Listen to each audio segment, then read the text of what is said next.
Eu quero saudar todos com a paz do Senhor, amém, irmãos? Amém. Motivo de alegria sempre estar na casa do Senhor, para junto com os irmãos adorar a Deus, a beleza da sua santidade, para atendermos o seu Evangelho, desfrutarmos da sua presença.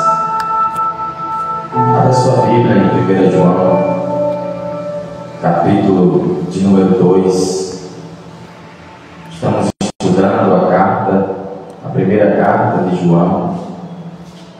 E nós chegamos ao capítulo 2, versículo 15 ao 17.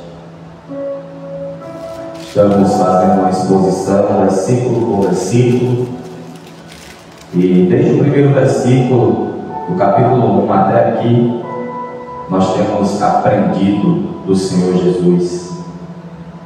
Temos sido confrontados pelo seu Evangelho, desafiados pelo seu Evangelho, nos sentido mais amados por esse Evangelho.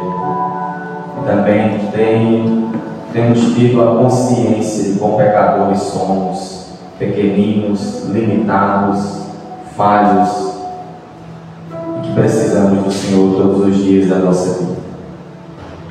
Hoje nós vamos meditar nos versículos 15, 16 e 17 do capítulo 2, que nos diz assim a poderosa palavra do Senhor: não amem este mundo, nem as coisas que ele oferece, pois quando amam o mundo, o amor do Pai não está em vocês.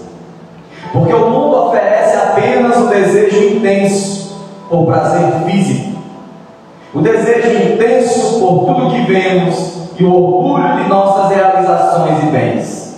Isso não provém do Pai, mas do mundo. E esse mundo passa, e com ele tudo que as pessoas tanto desejam, mas quem faz o que agrada a Deus vive para sempre. Espírito Santo de Deus, aqui estamos reunidos em Tua presença essa tarde, Senhor. Pai, nós precisamos ouvir a Tua voz, falando aos nossos corações através do Teu Evangelho. Pai, nós temos reafirmado todos os cultos o compromisso desse púlpito sair apenas o Evangelho, porque essa é a mensagem que o Senhor nos enviou para pregar. Ide por todo mundo e pregar o Evangelho. Não existe outra mensagem que possa salvar, não existe outra mensagem que tenha autoridade para transformar vidas, só o Evangelho. Então, Senhor, que essa noite saia desse culto somente o Evangelho.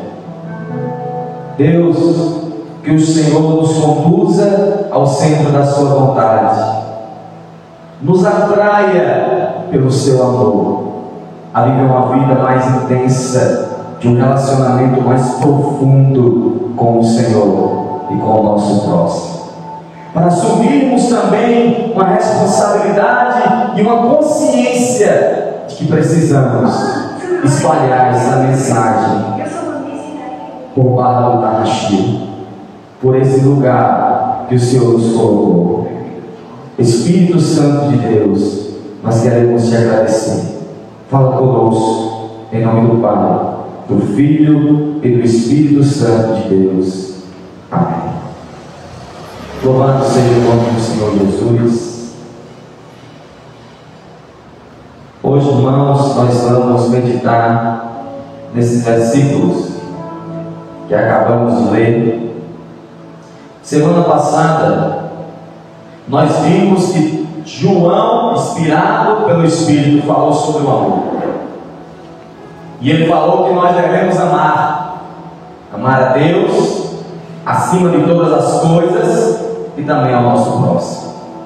Então, semana passada nós fomos desafiados a amar como Deus ama, a colocar Deus como a nossa prioridade diariamente.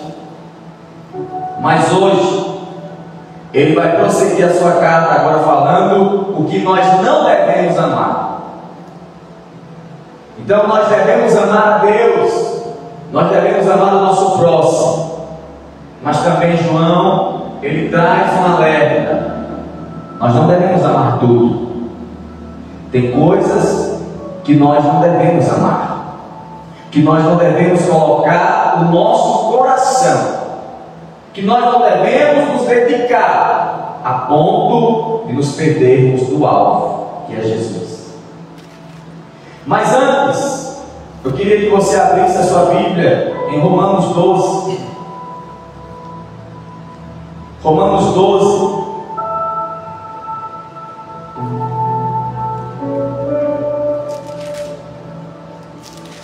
Romanos 12, versículo 2, nos diz assim a palavra do Senhor: não imitem o comportamento e os costumes desse mundo, mas deixe que Deus os transforme por meio de uma mudança em seu modo de pensar, a fim de que experimentem a boa, agradável e perfeita vontade de Deus para vocês.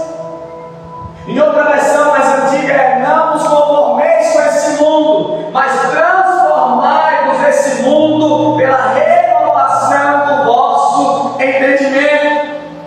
Mas aqui na NVT ela deixa mais claro esse texto: não imitem, não copiem o comportamento e os costumes desse mundo. Paulo está dizendo: não imitem os valores, não imitem os princípios, não imitem os costumes, não imitem os comportamentos, não imitem a forma de pensar mundana que esse mundo promove e espalha. Mas deixe que Deus transforme por meio de uma mudança o seu modo de pensar. Irmãos, nós nunca vamos ter comportamentos que glorificam a Deus se antes nós não tivermos uma mente renovada. Tudo que você faz, primeiramente você pensou. Você nunca vai fazer algo sem antes pensar. E todo o nosso comportamento está de acordo com nossos valores e princípios que estão enraizados na nossa forma de pensar. Por que você come tal comida? Por que você veste tal roupa? Por que você fala certas palavras? Porque o seu pensamento exerce esse comportamento. E o que Paulo está dizendo é: o mundo está lá fora, com seus valores, princípios, comportamentos, mas estão centralizados não em Deus, mas no príncipe desse mundo, que é Satanás.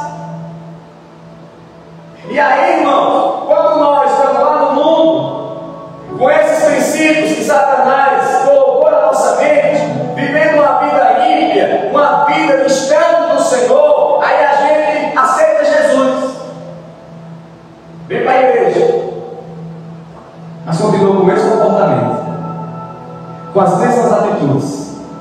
Por quê? Porque ainda estamos com uma mentalidade ímpia, uma mentalidade anticristã, uma mentalidade contrária ao Evangelho. Aí Paulo diz: você que está na igreja, você que entregou a sua vida a Jesus um dia, não imite mais o comportamento dos que estão lá fora, não imite mais os costumes daqueles que estão lá fora, que não têm Cristo, porque vocês fizeram uma aliança com Cristo. Aí ele diz uma palavra interessante: se deixem, ou seja, deixe que Deus renove e mude o pensamento dentro de você. Em outra passagem, Paulo vai falar algo semelhante: quando ouvir a voz do Espírito Santo, não endureça o vosso coração. Se deixe ser transformado, se deixe ser tratado, se deixe ser mudado.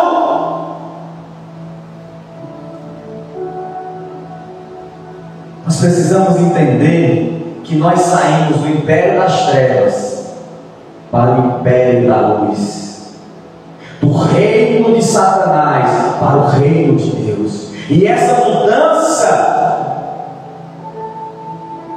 não é só de costumes, mas é de mentalidade. Nós precisamos viver a vida com a mente de Cristo.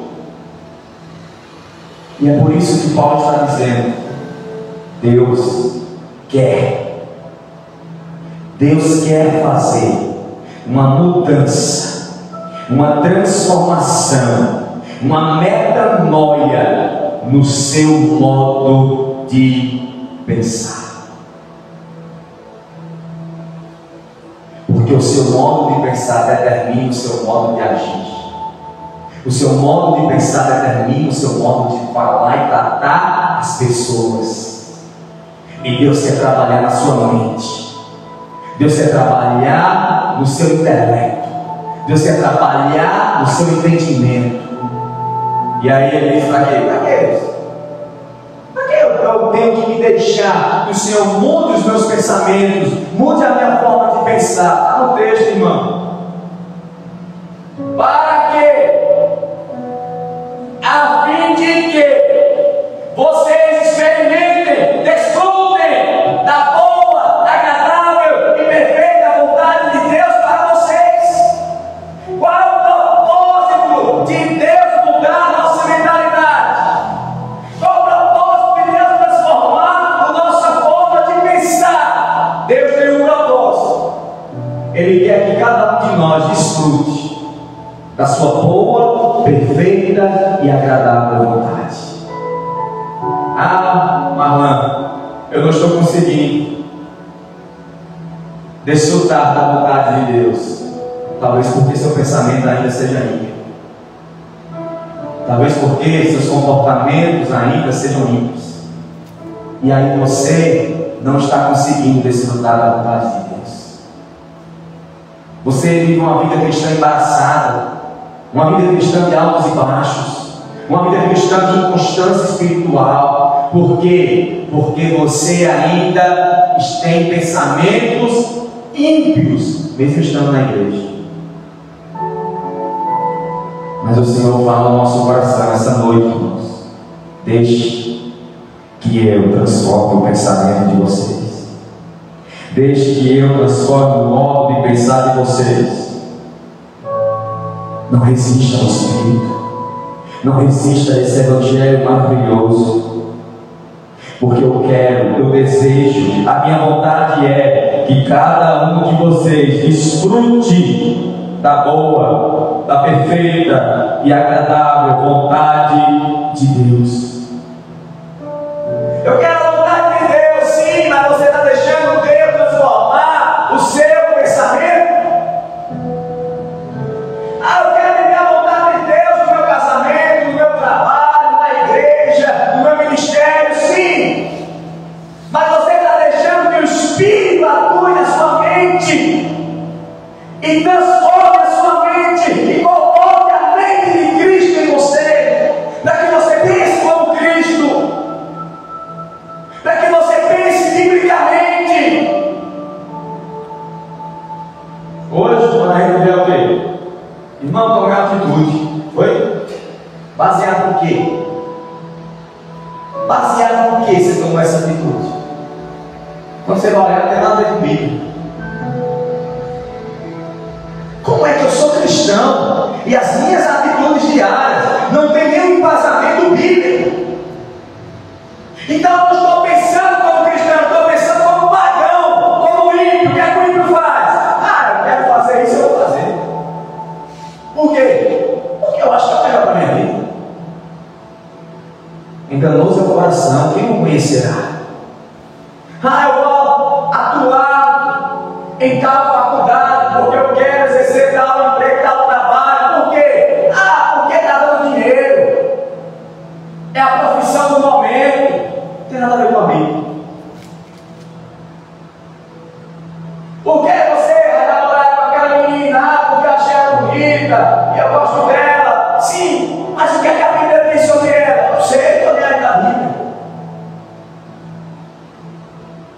Eu não estou falando de pessoas lá fora, estou falando de pessoas de dentro da igreja. Tomam decisões sem mostrar nenhuma base bíblica, nenhuma base bíblica. E quando você toma decisões sem amparo bíblico, você não vive a vontade de Deus. Sabe o que Paulo está nos dizendo? Pense como cristão, pense biblicamente. Quer tomar uma decisão, irmão? Não é algo místico. Deus tem que me dar uma visão. Deus fala. Deus tem que me dar um sonho. Ele pode dar. Mas a vontade de Deus está na sua palavra, no seu evangelho. É tão bom quando você chega no cristão e fala: por que você está tomando essa decisão? Porque a Bíblia diz assim. Ei, por que tu se corrompeu ali? Ofereceram uma proposta para tu corrompesse e ganhar um salário melhor. Por que tu não fez isso? Todo mundo faz. Porque Deus condena isso. E tudo que o meu Deus odeia, eu odeio. Está na hora de desfrutarmos da boa, perfeita e agradável vontade de Deus, como uma rã, pensando biblicamente. Tomando decisões baseadas no Evangelho e não no que pensamos ser bom ou ruim para nós. É a mente de Cristo quem nos guia. Essa renovação de entendimento que nos guia. Não o que o outro falou, não o que o vizinho opinou. Não, é a vontade de Deus. A vontade de Deus. Um dia eu estava na faculdade, quando eu fazia história, e vinha com uma pesquisa lá com os alunos de outro período, e na nossa sala tínhamos 5 cristãos. E uma das perguntas tinha assim: você é a favor ou contra o aborto? E aí teve uma cristã que disse assim: eu sou a favor. Aí o povo começou a dizer: tá vendo aí, ó? Ela não é religiosa não, igual aqueles outros loucos. Ela é a favor do aborto. Por quê? Porque eu acho que a mãe sofreu, ela não precisa ter esse filho. E tudo que ela falava eu acho, eu sinto, eu entendo. Aí eu olhei para ela assim e disse: e a Bíblia fica na onde? Onde fica a Bíblia? Porque a Bíblia condena. Aí ela sabe o que ela disse, irmãos? O seu Deus é diferente do meu. Eu disse: é mesmo, porque o meu Deus é para mim, o seu é o que você criou. É um Deus domesticável, você domestica ele. Ele obedece às suas ordens, o meu não, é ele que dá ordem e obedece. Ele é o Senhor, eu sou o servo. Quer ter uma vida próspera, irmão? Quer ter uma vida abençoada? Cada decisão da sua vida, em qualquer área da sua vida, tome uma decisão segundo a Bíblia. Pense biblicamente. Permita que o Senhor transforme a sua mente pela renovação do Evangelho. É isso. É isso, irmãos. E aí nós voltamos lá para 1 João. 1 João 2. Versículo 15. Ele vai dizer: não ame este mundo. Antes ele diz: ame a Deus, ame o próximo. Agora ele vem: não ame o que, João? Não ame este mundo, nem as coisas que ele oferece, pois quando amam o mundo, o amor do Pai não está em vocês. O que ele está dizendo? Ou você ama o mundo, ou você ama a Deus. Porque se você ama o mundo, o amor de Deus não está em você. Ou seja, não existe em cima do muro. Eu estou em cima do muro. Se você está em cima do muro, você não ama a Deus. Porque o muro não pertence a Deus. O muro pertence ao diabo. Porque o muro é dúvida.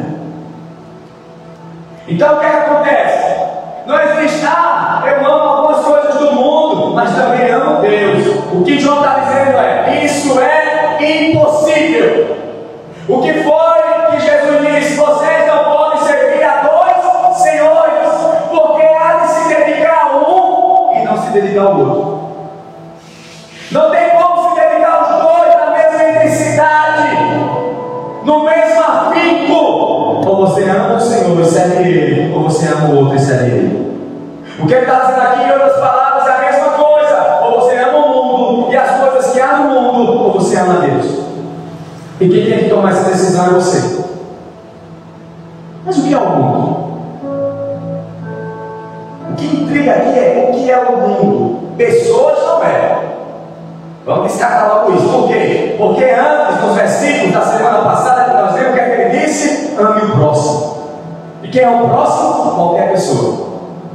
Então o mundo aqui não é pessoas. Ele não está dizendo não ame pessoas. Seria uma contradição. Ele está dizendo o quê? Não ame o mundo. Então esse mundo não são pessoas, porque João já mostrou que Deus nos enviou para amar o próximo. E o próximo não é só nosso amigo, não é só nosso parente. O próximo é até aquele que é nosso inimigo. O mundo também aqui não é a criação de Deus. O planeta Terra, as árvores, os pássaros, não é o cosmos, o planeta, o universo que Deus quer que nós não amemos. Por quê? Porque é a criação de Deus. Ele criou. E quando ele terminou de criar, o que é que ele disse? E tudo que Deus criou, ele viu que era bom. Quem criou o universo? Deus. Então que mundo é esse? Qual é esse mundo que ele está dizendo que não é para nós amarmos? Irmãos, preste atenção. No mundo antigo, lá no Antigo Testamento, as outras religiões tinham entendimento de que existia o Deus da luz e o Deus das trevas. E eles estavam guerreando uma batalha eterna. Era essa visão do paganismo. Os judeus, na medida que Deus ia se revelando, eles tinham uma visão diferente. Eles diziam: não, existe o tempo presente e o tempo futuro. O tempo presente é esse mundo que nós estamos vivendo, entregue ao pecado, um mundo distante de Deus, um mundo que faz as coisas contrárias à vontade de Deus.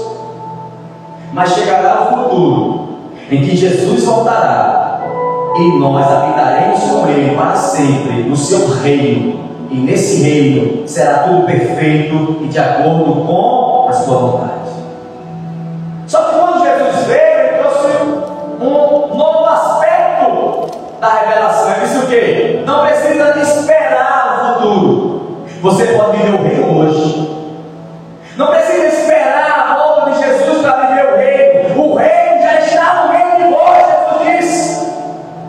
O reino que vocês esperam já está no meio de vós. E quem está inaugurando esse reino sou eu. Outra passagem que diz: o reino de Deus está dentro de vocês. E aí Jesus nos ensinou o quê? Hoje no presente, apesar desse mundo ser mau, as pessoas estão distantes de Deus cada dia mais. Nós somos chamados para viver o seu reino. Ó, uma cultura ímpia, e no meio dessa cultura existe um povo lavado e remido pelo sangue do Cordeiro, chamado para fazer a diferença e viver na contramão do mundo. Ele está dizendo: você que foi chamado por mim, você que um dia tomou a decisão de me seguir, você foi chamado para viver na contramão desse sistema, para viver na contramão do mundo, para viver o meu reino agora e para mostrar para o mundo um novo padrão de vida, um novo estilo de vida, pautado na palavra do Rei, que é soberano, Jesus Cristo de Nazaré. Nós somos chamados no nosso trabalho, nós somos chamados na nossa casa, nós somos chamados na nossa vizinhança, nós somos chamados na igreja para quê? Para mostrar para esse mundo que nós somos diferentes. Por que você faz o que você faz? Porque o Rei, Jesus, que salvou a minha vida e é o Senhor da minha vida, Ele pede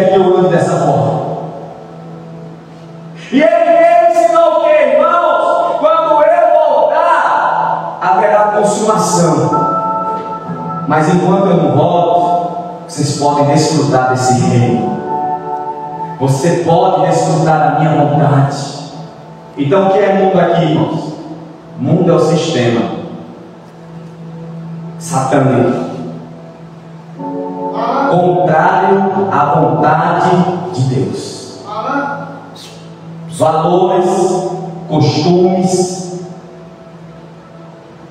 tudo o que as pessoas ensinam e praticam que não está de acordo com a vontade de Deus é o mundo.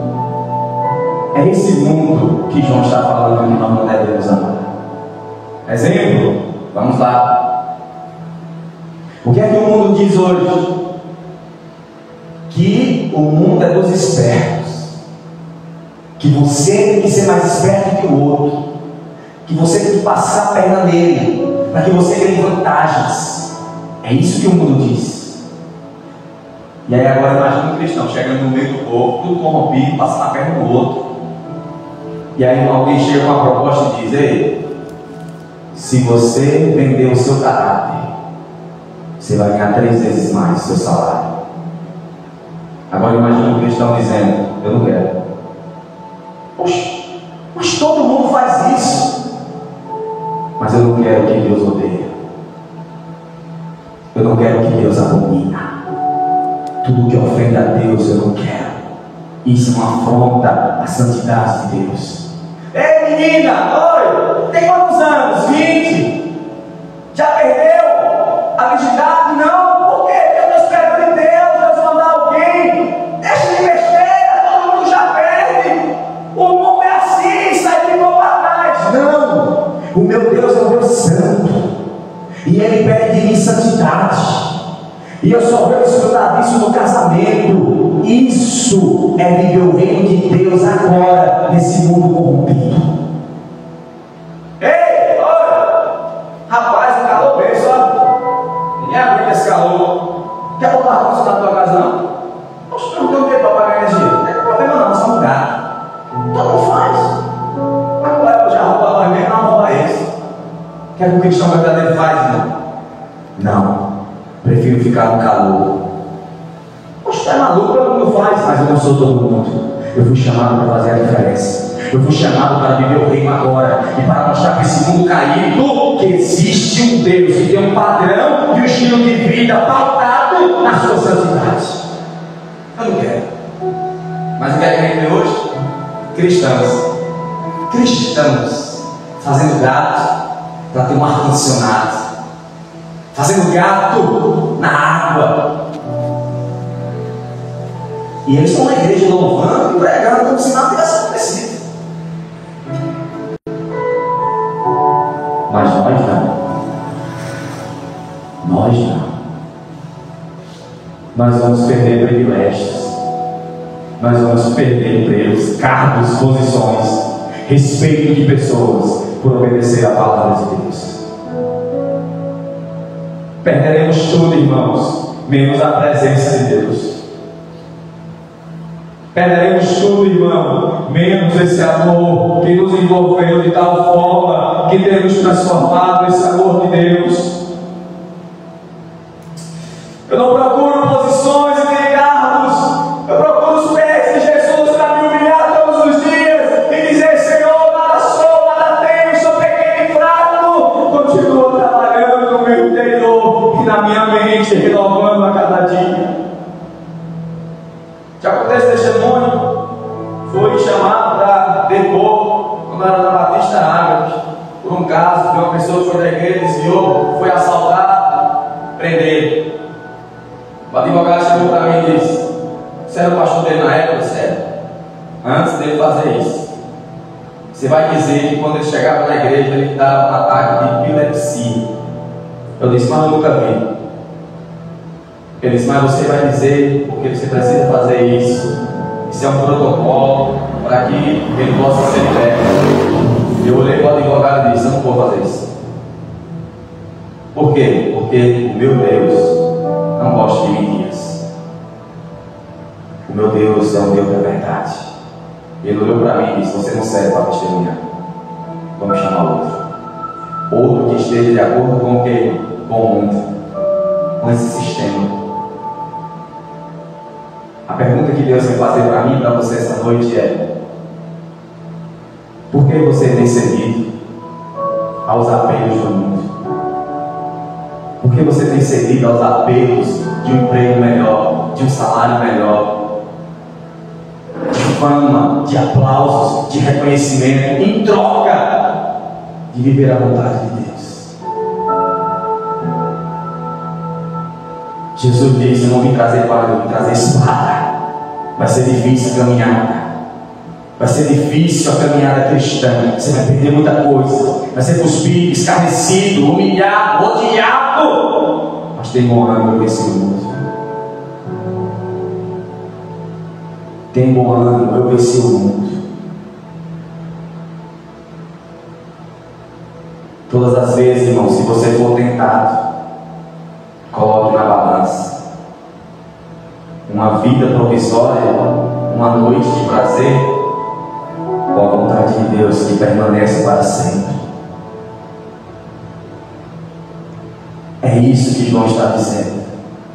O mundo está aí, e tudo que está no mundo, nos noticiários, nas novelas, jornais, livros, ele vem de encontro à vontade de Deus para a nossa vida. Tudo é de encontro à vontade de Deus. E muitos cristãos têm se perdido, cedido. Quantos cristãos, irmãos, estavam na igreja pregavam, deram uma bênção, e hoje nem pisa na igreja, raramente pisa, porque estão envolvidos com as coisas do mundo. Tem um pastor ali, não vou dizer o nome dele, toda vez que ele pega o microfone, ele tem políticos ao redor, ele bajula os políticos. Eu digo: aquele ali se vendeu. A consciência dele foi comprada.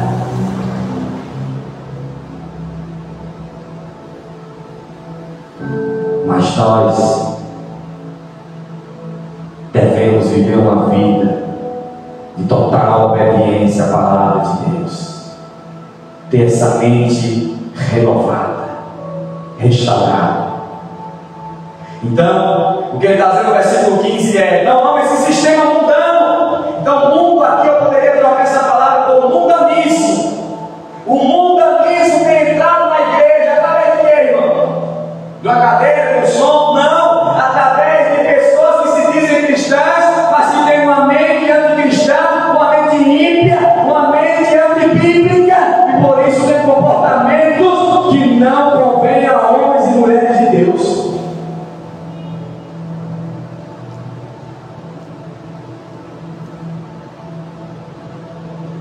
No versículo 16 ele vai dizer: porque o mundo oferece apenas o quê? O desejo intenso por prazer. Em outra versão diz: a concupiscência da carne. O que é a concupiscência da carne? Vamos lá. Abra sua Bíblia em Gálatas, capítulo 5. Concupiscência da carne, Gálatas 5.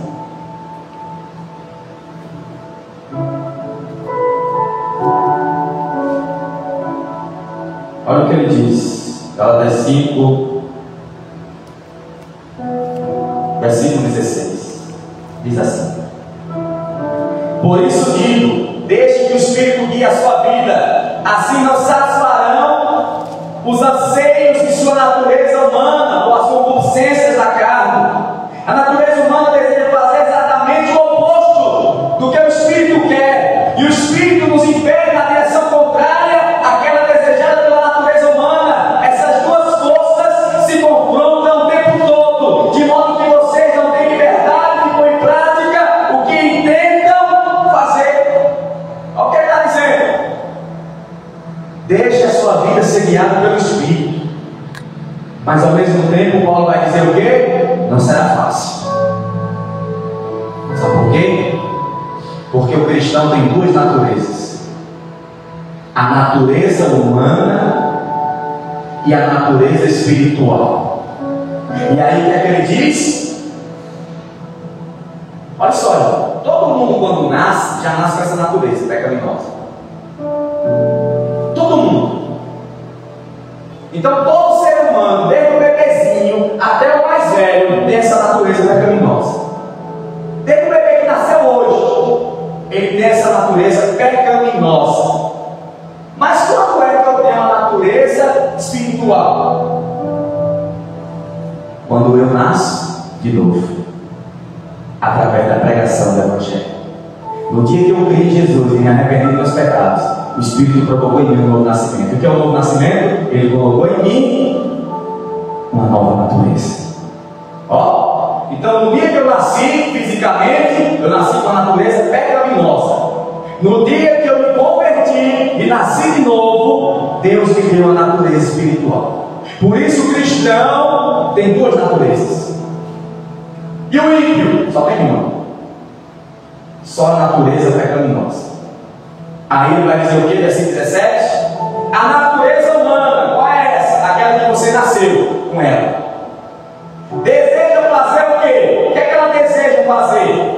Exatamente o oposto do que o Espírito quer.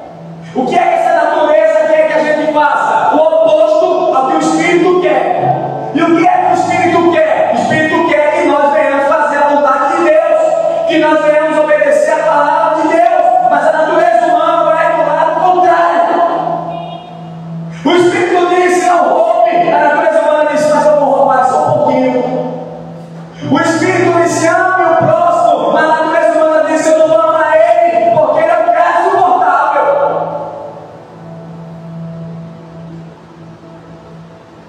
Essa natureza que nós nascemos com ela sempre vai se opor à vontade de Deus.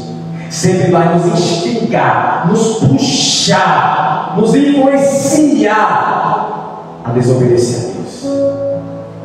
Aí ele vai dizer o quê?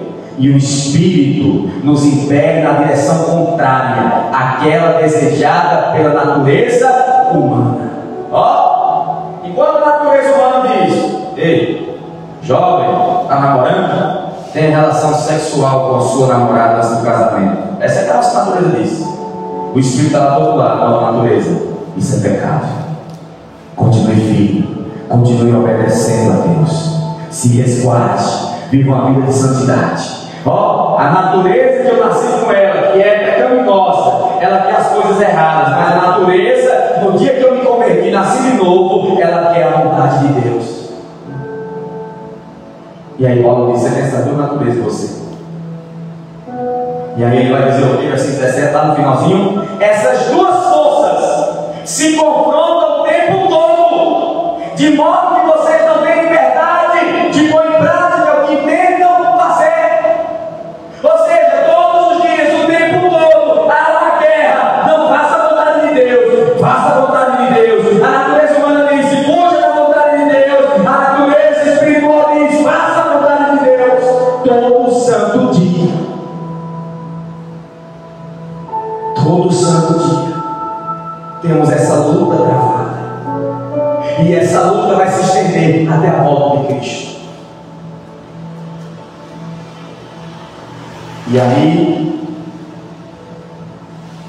ele vai dizer, versículo 19: quando segue os desejos da natureza humana, os resultados são extremamente claros. Ó, claro. Quando você segue a concupiscência da carne, a natureza humana, o resultado é claro. Quais são os resultados?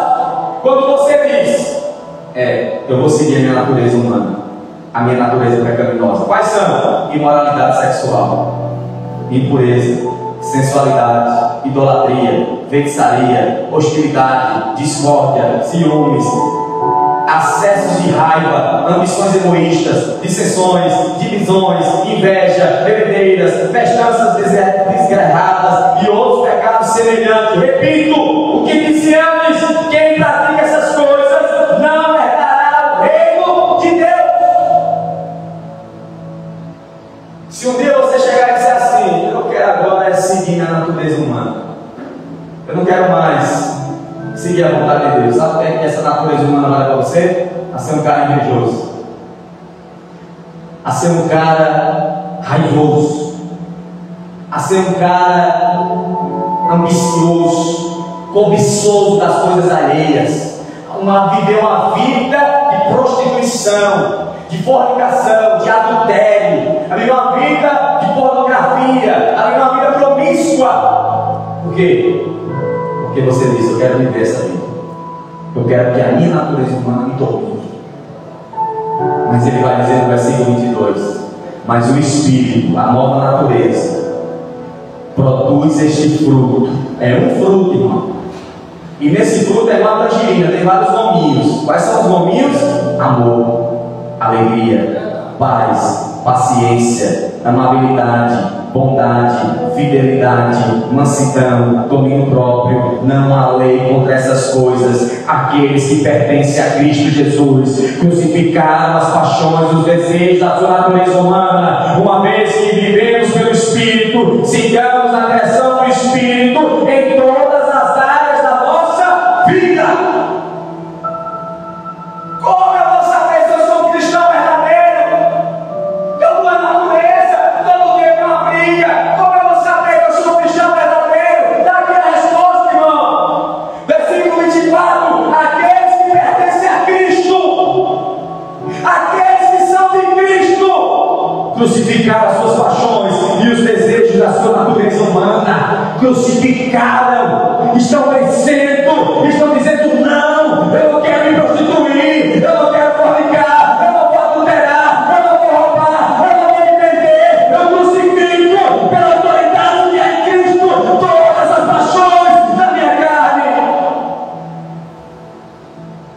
Aí essa é uma evidência que eu pertenço a Ele. Essa é uma evidência que eu sou dele. E aí no versículo 25 ele diz: uma vez que vivemos pelo Espírito, sigamos a direção do Espírito. Em que momento da vida? Em todas as áreas da nossa vida. Que é a direção do Espírito, irmão? É a direção da palavra. O Espírito fala através da palavra. Siga a palavra em todas as áreas da sua vida. Família, amigos, trabalho, namoro, casamento, todas as áreas da sua vida tem que seguir a direção dessa nova natureza espiritual. O Espírito que fala através da palavra. É isso que ele está dizendo. Como saber, Marcos, se eu sou cristão? Se você crucifica essa natureza. Paul Washer disse que um garoto chegou para ele e disse: pastor, vou sair da igreja. Por que, meu filho? Eu ainda tenho alguns pecados de começo. Sim, mas você comete porque quer, como vai sair? Eu luto contra eles, mas algumas vezes eu sou vencido por eles. E depois, meu filho, que você é vencido, o que acontece? Vem um sentimento. Eu digo: Deus, eu não queria pecar contra ti, mas eu pequei. Eu sinto uma necessidade de pedir perdão a Deus. Ele diz: você é crente. Porque a maior evidência de que você é crente é que você luta contra a sua natureza pecaminosa. Você luta contra ela para não fazer o que ela está pedindo. Você não seria crente se você não lutasse. Lembra lá de João capítulo 1, ou de Romanos capítulo 1? Deus entregou os ímpios ao desejo do seu coração. Você abre o ímpio lutar para não ir ali e dançar com a mulher que não é dele?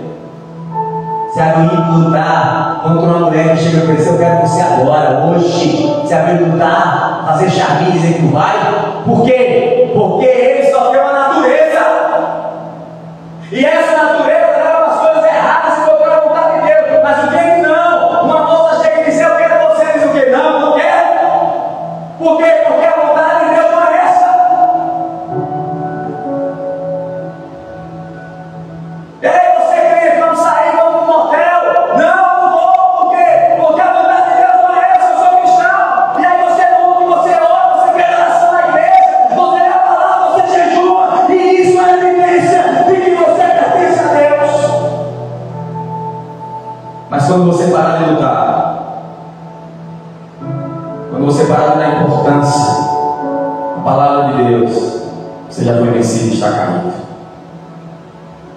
Mas enquanto você lutar, irmão, mesmo caído e vacilando algumas vezes, uma evidência de que você pertence a Deus. Voltando para 1 João, capítulo 2, versículo 16. Agora que nós entendemos o que é a concupiscência da carne. Versículo 16. Porque o mundo oferece. Que mundo? O sistema. O sistema aí, de Satanás. Oferece o quê? O desejo intenso por prazer. Concupiscência da carne. O que? É a velha natureza. O que é que o mundo promove, Paulo? Promove desejos que satisfazem a velha natureza. O que é que Satanás está promovendo na mídia? O que é que Satanás está promovendo em todas as áreas da vida? Prazeres ilícitos, contrários à vontade de Deus, contrários à Bíblia, mas que saciam a minha natureza pecaminosa. É isso que está. Quando você assiste um filme, além de algo por trás daquele filme, ele quer colocar na sua mente algo, uma ideia anticristã. Então você quer todo filme, mas tem filme que tem uma ideia, tem uma novela que tem uma ideia por trás, para que você sacie o seu desejo. O que Satanás cria? O mundo pornográfico, pornografia. Com um clique no celular você entra no site. Para quê? Para satisfazer a sua natureza pecaminosa, para fazer você pecar contra Deus. Então, esse mundo, esse sistema de Satanás oferece desejo. Venha satisfazer o desejo do seu coração, venha satisfazer a sua alma. Eu tenho prazer para você. Quer desfrutar de sensações de prazer? Eu tenho prazer para você, mas é um prazer que vai contra a vontade de Deus. É por isso que nós vamos ser chamados de loucos, de pessoas ultrapassadas. Por quê? Porque nós não queremos satisfazer esses desejos pecaminosos. Então é isso, irmãos. E aí continua, versículo 16. O desejo intenso por tudo que vemos, ou seja, a cobiça dos olhos. O que é cobiça dos olhos? Mas a gente lê, o que é isso mesmo? Concupiscência da carne, eu sei. Satisfação de prazeres que alimentam a minha natureza pecaminosa, que é contrário à vontade de Deus. Mas o que é concupiscência dos olhos? É o desejo insaciável por mais. Não é apenas querer, mas cobiçar o que vemos. Seja uma nova casa, um novo carro, mais rápido, uma última inovação tecnológica. É o materialismo que nos leva a acumular sem fim, esquecendo que não podemos servir a Deus e a mamão. O que é concupiscência dos olhos? É você ser atraído pelas coisas do mundo, o materialismo, mais do que a vontade de Deus. Tem pessoas que se perderam na igreja porque queriam ter uma vida melhor. E não é errado querer ter uma vida melhor. Homens de Deus na Bíblia foram ricos, como Salomão e outros, e viveram para Deus. Mas o perigo está quando o meu desejo pelas coisas se torna maior do que o meu desejo por Deus. Tem uma música, Obsessão, que diz: quando eu te vejo, eu não quero mais as paixões desse mundo. Porque a cobiça dos olhos, irmãos, é quando eu quero conquistar as coisas do mundo e esqueço de Deus. É quando as coisas do mundo atraem mais a minha atenção do que a presença de Deus. Você pode ser um cristão com um emprego bom, ganhar um salário bom e continuar fiel a Deus? Pode. Mas também você pode ser um cristão que se perca no mundo do materialismo. Se abrir aquele cristão, você sempre vai conversar com ele, ele só fala em querer construir casa, querer comprar um carro, querer comprar um terreno, fazer faculdade, e no meio dessa conversa ele já vai 3 horas e ele nunca falou de Deus.